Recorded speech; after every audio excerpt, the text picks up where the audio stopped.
Oke, selamat sore teman-teman. Welcome back to pertemuan 3 di kelas biopsikologi. Masih bersama saya.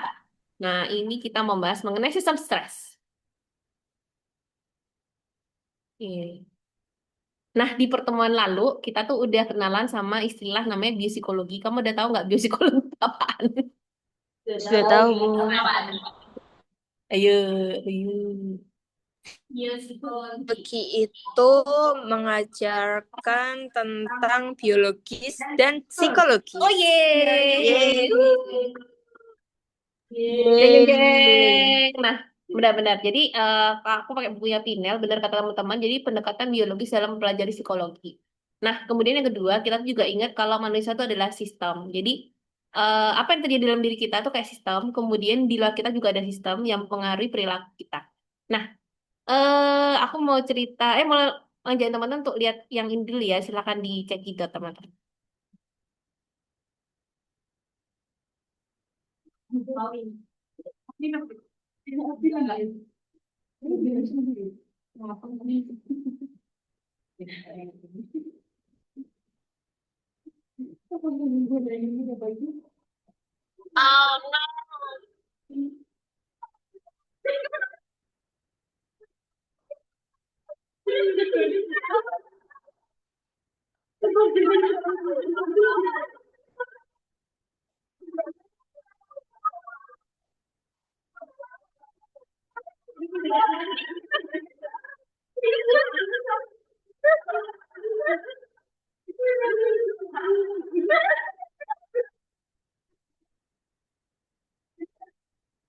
Oke, baik teman-teman, terima kasih. Gak bisa jalan. Aduh.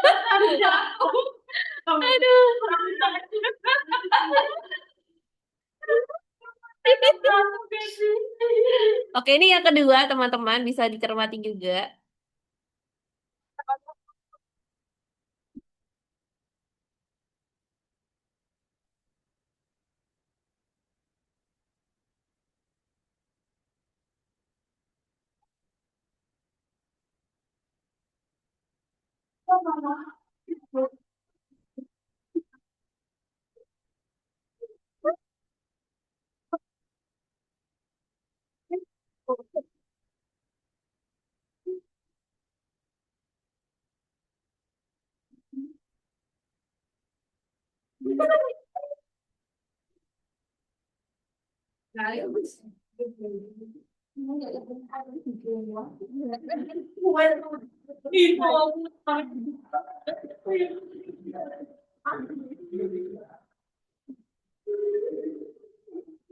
Oke, nah gimana pendapat kamu kalau seandainya kamu ketemu hal yang sama, kamu bakal ngapain kira-kira respon kamu, Kak? Lari Lari terlebih. sih, Bu.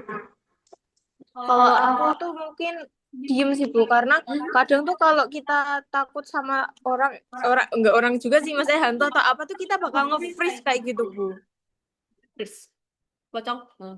Tapi itu itu tipenya. Oke, oke, oke. Nah, eh, oke baik teman-teman. Apaan? Saya kayak background saya. Oh iya iya iya. Background saya. Background apa? Gitu. Oke, baik, terima kasih teman-teman responnya. Sebenarnya, sorry sorry. Jadi sebenarnya tadi itu adalah respon-respon yang beragam. Tapi menurut kamu kenapa kok ada orang yang kayak tadi ada yang teriak gulung-gulung, lari gulung-gulung, atau ada orang yang kayak tadi sambil nendang, sambil silat, atau ada yang nge-freeze itu kenapa ya kira-kira? Atau malah ada orang yang B aja, ada yang biasa aja nggak ngeliat? Oh, tentu saja tidak, Bu. Ini hantu. Pocong lagi. Aduh. Oke, nah itu kenapa? Tapi kok beda-beda ya kak ya? Menurut kamu kenapa sih? Mungkin karena refleks kali ya, refleks mereka beda-beda kayak gitu. Oh, selain refleks tuh apa kira-kira?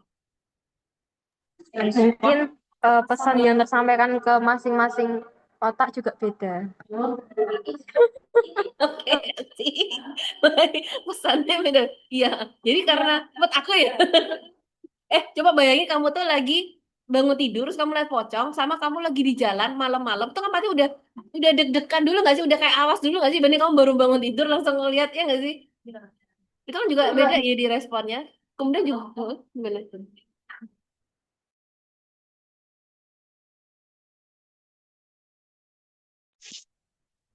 Kalau saya bangun tidur, tidur lagi aja, Bu, selimutan.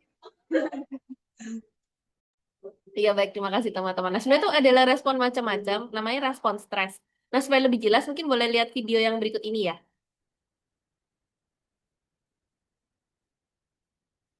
If you've ever been scared by an alarm, cut off in traffic, or been unprepared for a big presentation, you've experienced that all too familiar feeling of stress.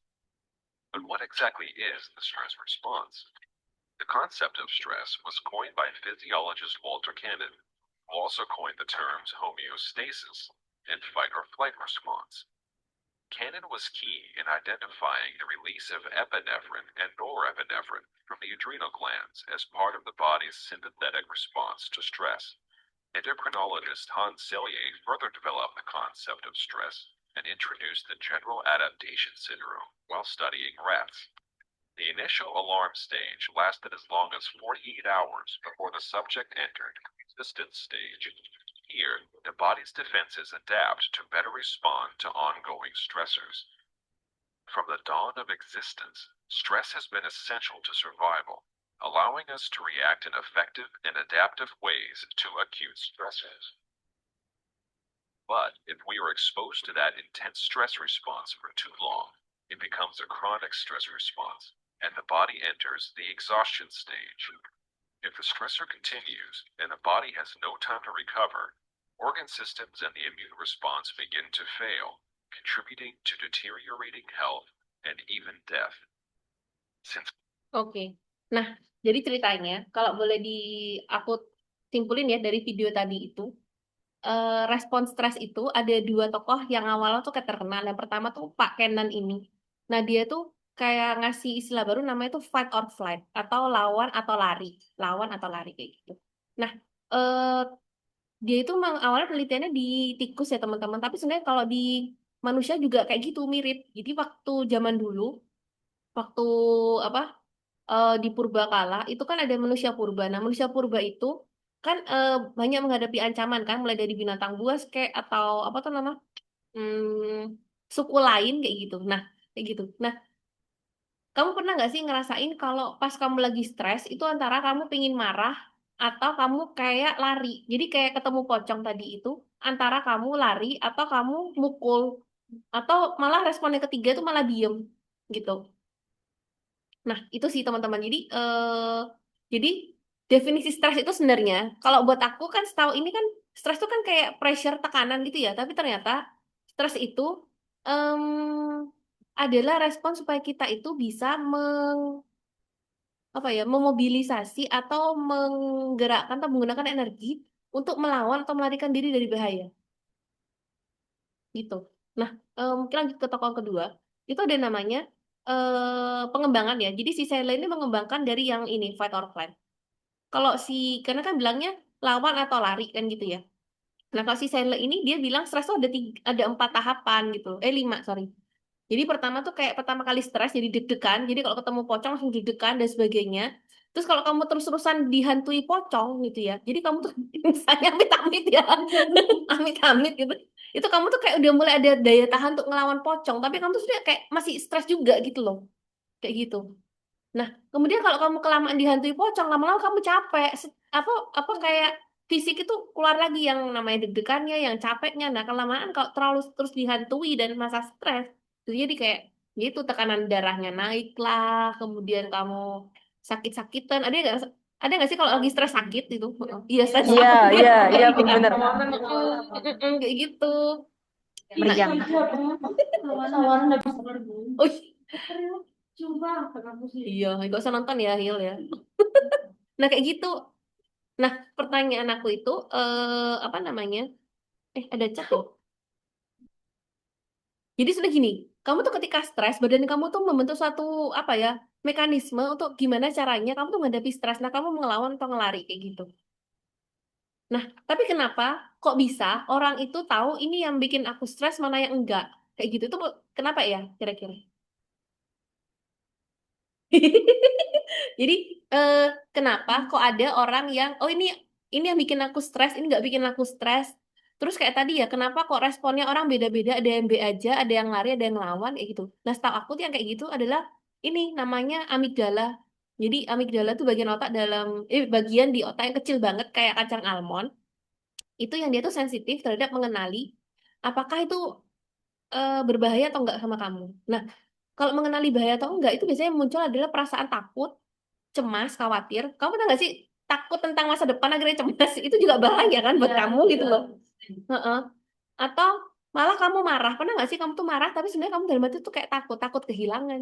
Ya. Kayak gitu. Nah, itu semua si perannya si amigdala itu teman-teman bagian otak yang itu. Nah, udah itu aja. Berarti hari ini cuma belajar. Eh, aku pingin ngajarin teman-teman kalau ternyata respon stres itu nggak cuma sebatas ada pressure, tapi gimana kamu tuh bisa bertahan untuk menghadapi ancaman itu kayak gitu. Nah, sekarang tuh kan udah nggak ada hewan purba ya, udah nggak ada suku asing kan. Nah, yang ada sekarang itu yang bikin kamu stres tuh apa? Tugas. Boleh, boleh, boleh, boleh. Ah, ah, boleh, boleh. Nah, terus pas turun itu dia kayak kakiku kan sakit banget kan Bu. Nah, aku tuh stres karena salah jalur. Habis itu kayak aslinya kan mau lewat Buton. Kita tuh istirahat mau ketemu sama teman-teman itu lewat Buton. Tapi ternyata aku salah jalur itu aku mau lewat Sanggol. Nah, terus kayak aku pas di situ pengen nangis kan Bu.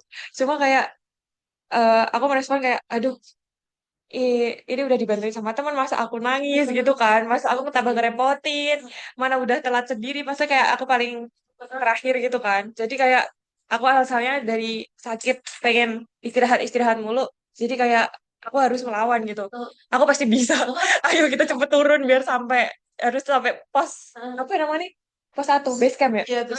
Harus sudah sampai base camp soalnya udah sakit banget jadi daripada istirahat istirahat mulu aku merespon untuk fight aja gitu. Walaupun emang tambah sakit sih, cuma kan cepet cepet selesainya gitu kan, Bu. Jadi ya gitu sih. Dari awalnya pengen menyerah, jadi terpaksa untuk terus maju. Gitu deh. Thank you responnya.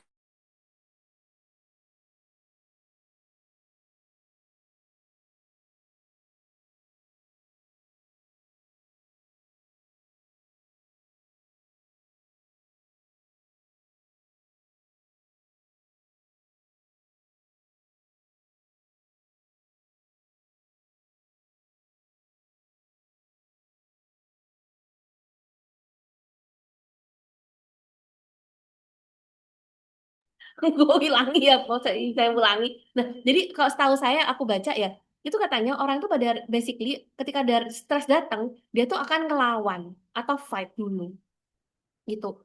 Terutama dia akan fight terutama ketika kamu ngerasa apa namanya kamu bisa mengatasi itu. Jadi kamu kayak yakin gitu bisa mengatasi itu. Terus yang kedua juga apa namanya punya chance untuk menang kayak gitu. Terus tapi kalau kamu ketemu ancaman yang lebih besar pada kamu, itu kamu akan cenderung untuk flight atau lari kayak gitu. Jadi kayak oh nggak bisa nih apa-apa dan saya akan lari kayak gitu. Lu responnya kayak gitu. Nah, terus kalau dari ceritanya yang tadi itu menurut aku itu kan udah di fase pertama salah jalan itu kan udah bikin stres ya nggak sih kayak perubahan situasi dan apa nggak bisa terkontrol keluar dari target. Nah kemudian akhirnya kamu milih aduh gimana ya masa mau kalau kamu flat kamu juga mau lari kemana ya nggak sih udah di gunung terus iya nggak mungkin juga. Iya kan? Nah, jadi akhirnya tuh dalam otak tuh kan mikir aku harus fight atau flat ya kayak gitu. Nah, akhirnya kamu memutuskan untuk flat, apa fight kan untuk lari melawan. Nah, tapi itu sebenarnya kalau dipakai yang fase yang ini, saya. Nah, kamu tuh udah di tahap alarm kan, udah ada stres. Kemudian kamu itu kan harus fight kan. Nah, itu sebenarnya kamu di tahap resistance. Kamu ngerasa, oh ya aku bisa bangkit ya nggak sih? Nah, itu tahap resistance. Tapi sakit kamu tuh ada tetap kan. Kamu deg-degan, stresnya juga masih ada karena itu kayak gitu. Iya kan? Nah, itu fase resisten. Nah, tapi kalau kamu kayak gitu selama berhari-hari, Kak, Nah, itu kamu udah masuk fase exhaust, kan kelelahan. Nah, kamu kan cuma sebentar kan, berapa jam atau hari yang sama kan. Nah, jadi stresnya udah selesai, kamu bisa recovery. Nah, bayangin kalau orang yang tersesat di hutan, yang udah sakit semua, berhari-hari, nah itu masuk exhaust. Akhirnya, makanya dia sampai sakit dan seterusnya. Nah, itu sebenarnya. Nah, gak cuma ngomongin di hutan, kayak ngomongin tugas, ngomongin relasi itu sama kayak gini, teman-teman. Gitu, jadi kayaknya perhatikan fase-fase kamu. Jadi yang penting itu resistannya itu. Nah, makanya kalau belajar manajemen stres, di fase alarm sama resistan ini yang paling penting. Soalnya kalau udah orang capek, mau diapain? Masa disuruh meditasi, itu kan udah nggak bisa juga. Susah sih. Jadi ini di fase ini yang kita bisa banyak main. Terima kasih banyak untuk sharing-sharingnya. Berarti kita kenalan pertama namanya fight or flight, kedua kita kenalan sama yang ini, General Adaptation Syndrome, ada 4 tahap. Kemudian kita juga kenal satu yang paling penting yaitu amigdala. Ini adalah mengenali bahaya atau enggak. Bahaya bisa dari luar atau dari dalam.